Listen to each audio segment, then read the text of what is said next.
Halo semuanya, perkenalkan kami dari kelompok para pemimpi kumlot atau biasa disingkat dengan PPC yang beranggotakan saya Leonhard, Nadif, Ilyas, Juhan dan juga Rizky.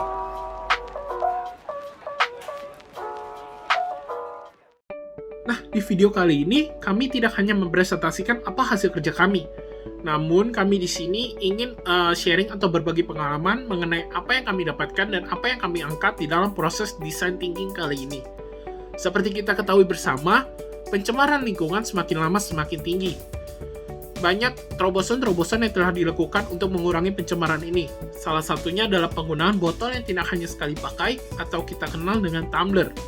Namun, masih banyak orang yang jarang menggunakan tumbler ini.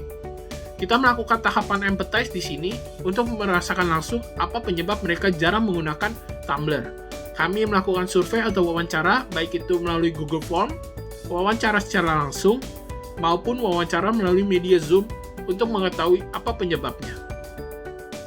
Sebelum kami menanyakan mengenai apa permasalahan yang sering mereka alami selama menggunakan tumbler, kami menanyakan terlebih dahulu apakah mereka sering menggunakan tumbler saat bepergian keluar rumah atau tidak. Nah, terbukti dari 57 responden yang kami dapati jawabannya, sebanyak 32 responden mengatakan bahwa mereka jarang untuk membawa tumbler saat bepergian keluar rumah. Dan hanya 6 orang yang menjawab bahwa mereka sama sekali tidak pernah menggunakan tumbler saat bepergian keluar rumah. Nah, dari situ kami coba siasati alasan mengapa mereka jarang membawa tumbler. Nah, dari situ kami mendapatkan jawabannya yang cukup serupa. Antara lain alasannya adalah ribet,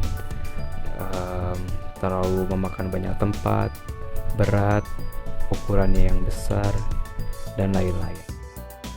Namun, kami juga mendalami jawaban orang-orang yang membawa tumbler, baik itu yang sering maupun jarang. Dan alasan mereka membawa cukup beragam.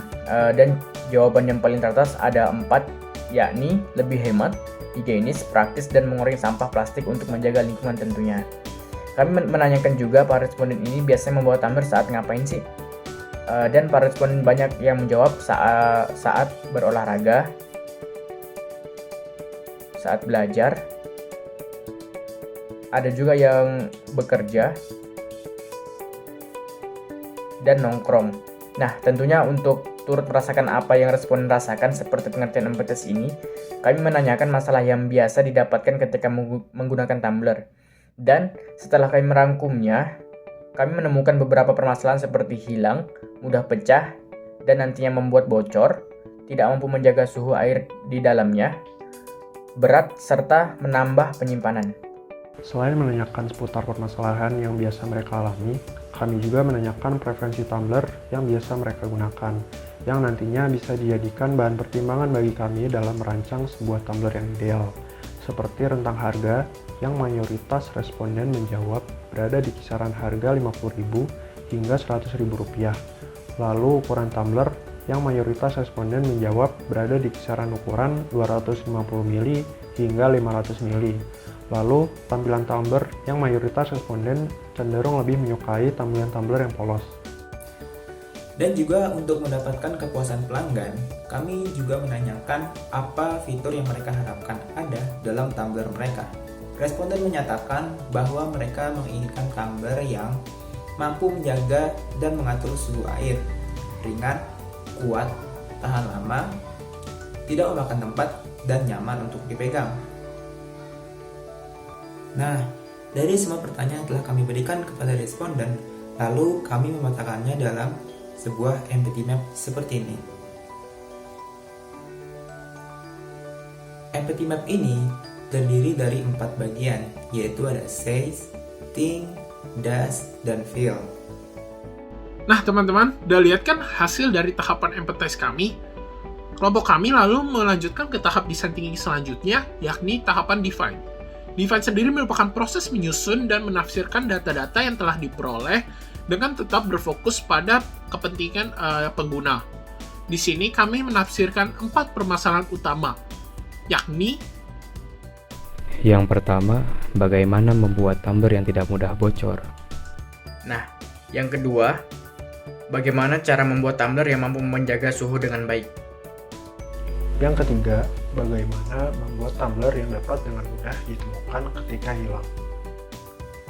Dan yang terakhir, bagaimana membuat tumbler yang tidak menambah beban barang bawaan. Nah, dari sini kami menyimpulkan bahwa pengguna menginginkan tumbler yang ringan, tidak mudah bocor, dapat menjaga suhu air, serta dapat dilacak. Tentunya, tahapan design thinking dalam menyelesaikan masalah tumbler ini tidak berhenti di tahapan define kali ini saja. Namun, dari tahapan define ini, kami akan menemukan ide-ide yang akan kami bawa untuk menyelesaikan masalah ini.